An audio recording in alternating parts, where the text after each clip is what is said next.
Dear students, Aslam alaikum. We continue with the study of the white blood cells. The objectives of today's lecture are to learn about the roles of the spleen, basophils, and eosinophils. So first we start with the spleen. Spleen may be regarded as the largest lymph node in the body because it has functions which are very similar to the functions of a lymph node. The spleen is enclosed in a connective tissue capsule, and from the internal surface of the capsule there are trabeculae which divide the spleen into compartments. Now these compartments contain two types of tissues, the white pulp and the red pulp.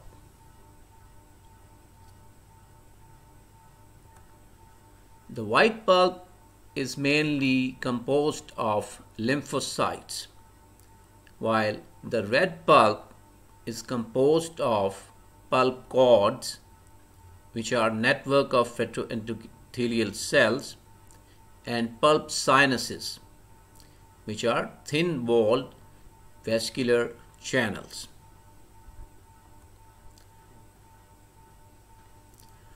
Now, to have an idea of these structures, let me explain to you the certain features of the splenic blood circulation.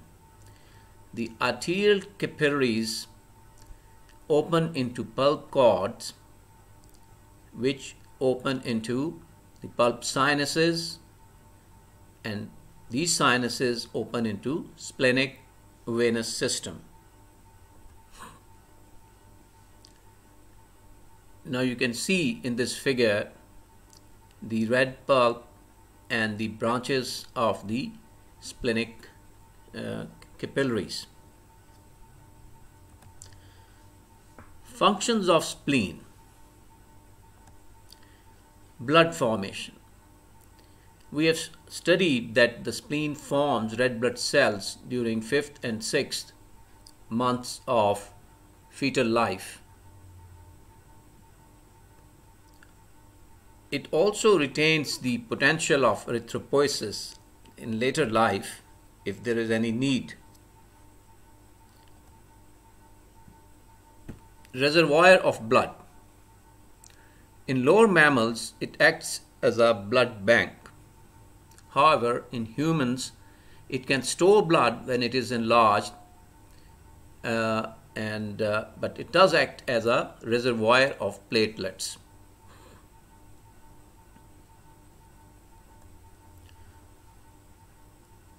It destroys immature or abnormal red blood cells and causes phagocytosis of senile red blood cells.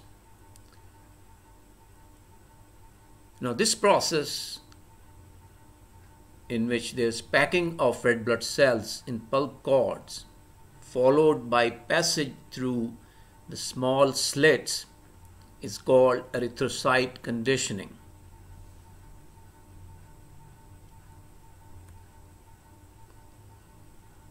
Now, an entire red blood cell may be phagocytosed when it is known as the culling process, or there may be pitting. Now, in pitting, only inclusion bodies are pinched off without destroying the red blood cell.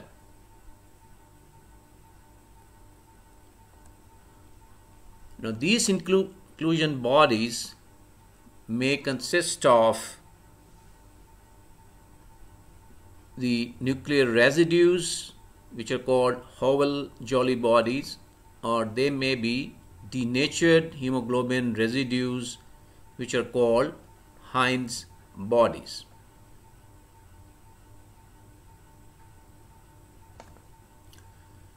Now let's study the effects of splenectomy. after the spleen is removed, abnormal forms of red blood cells are seen in circulation. There may be cells containing nuclear remnants.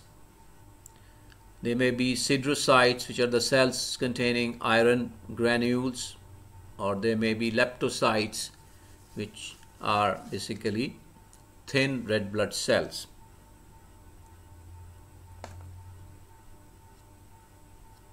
There is leukocytosis, which is firstly neutrophilic and then gradually it becomes lymphocytic. There is thrombocytosis, release of platelets in the circulation, and there are increased infections.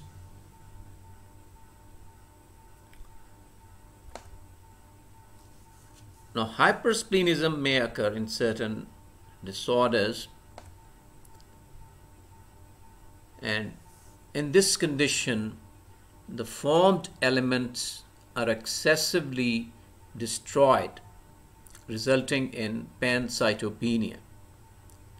So there is decreased red blood cells, white blood cells, and the platelets.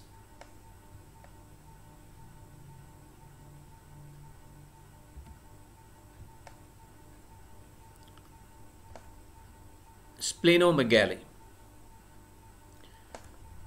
Splenomegaly means an increase in the size of the spleen. The causes of splenomegaly are infections like malaria and tuberculosis, abnormal red blood cell diseases like hemolytic anemias, cancers like lymphomas and leukemias, liver cirrhosis, heart failure, and lipid storage diseases.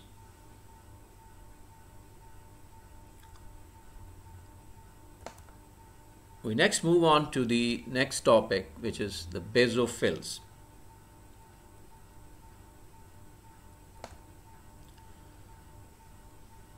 Now, the basophils are granulocytes. They show sluggish mobility and slight phagocytic activity. The cytoplasmic granules of these cells appear blue, and the granules contain many different substances.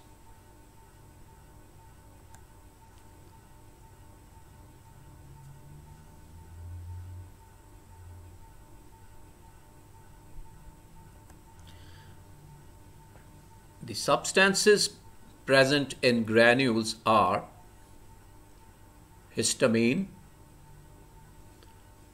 leukotrienes, prostaglandins,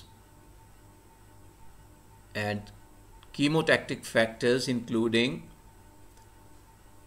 eosinophil chemotactic factor and neutrophil chemotactic factor.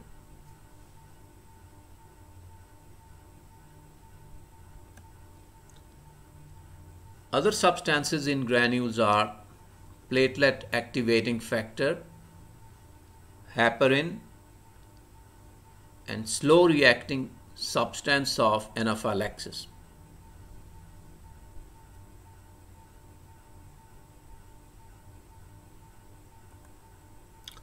Mast cells. The mast cells are derived from basophils. They possess a unilobed nucleus. They are located adjacent to blood vessels of skin and mucosa of respiratory and digestive tracts. Mast cell granules contain serotonin, which is not present in basophils.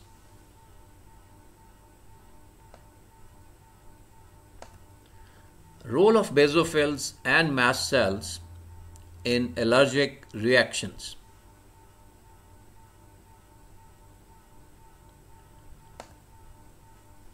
The steps of allergic reaction are as follows. Binding of immunoglobulin E, which is an antibody to basophils and mast cells. Binding of allergen to the same IgE.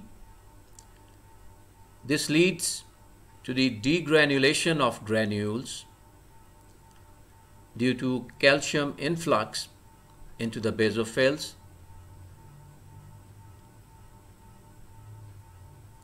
which leads to the release of chemical substances.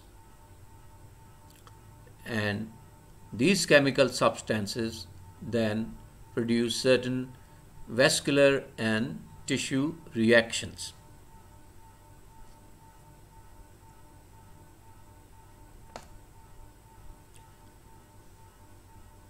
You can see in this figure an antigen attaching to the mucosal surface and binding of the IgE to a mast cell, leading to the release of primary and secondary mediators. So in this figure it's more clear. You can see the IgE antibody, the red body, attaching to the up to a mast cell, and on the when an antigen is attached, it leads to the degranulation of the mast cell.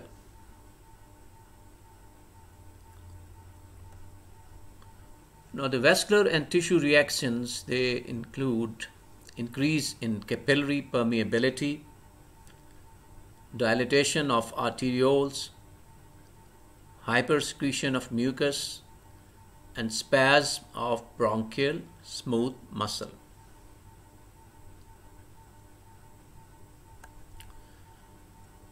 Other IgE mediated allergic manifestations are rhinitis and anaphylaxis, in which there is hypotension, which is decrease in arterial blood pressure, and bronchospasm.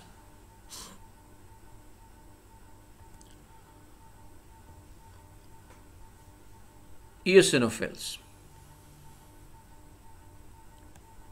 The eosinophils constitute about 2% of the blood leukocytes.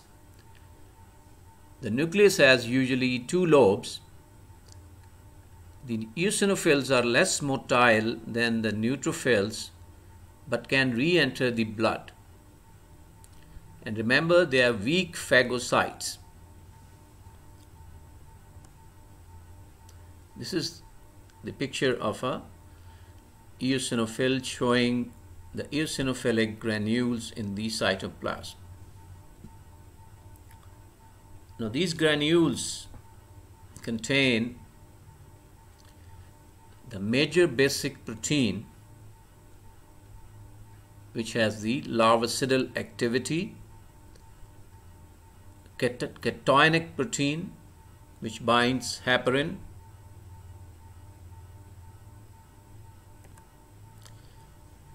enzymes including acid phosphatase, peroxidase, RNase, DNase, mucoid substances, and reactive forms of oxygen. Functions of eosinophils. Role in parasitic infections like schistosomiasis and trichinosis.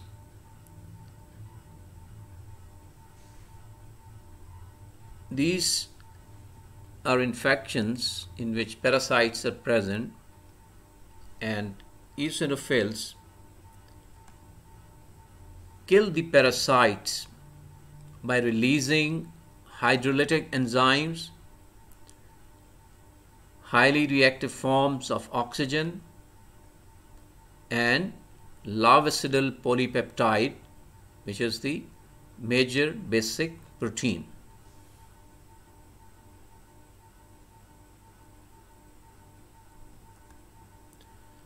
Another function of basophils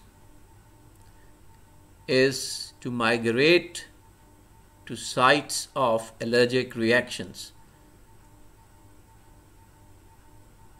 So there they take up and destroy the histamine.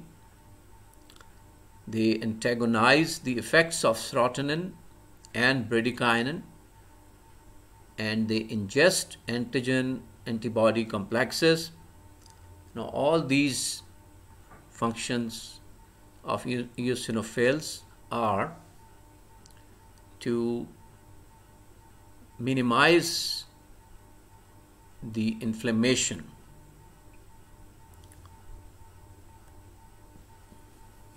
In addition to the already mentioned functions, to terminate the inflammatory reaction, they also release certain anti-inflammatory enzymes like histaminase and aryl sulfatase, which inactivates the slow reacting substance of anaphylaxis. Now, increase in the eosinophil count is known as eosinophilia, and this is seen in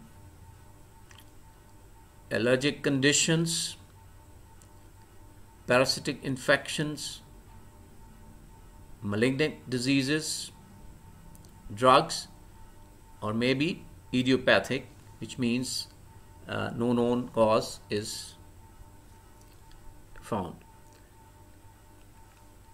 So I end today's lecture here and will continue with the study of the white blood cells in the next lecture.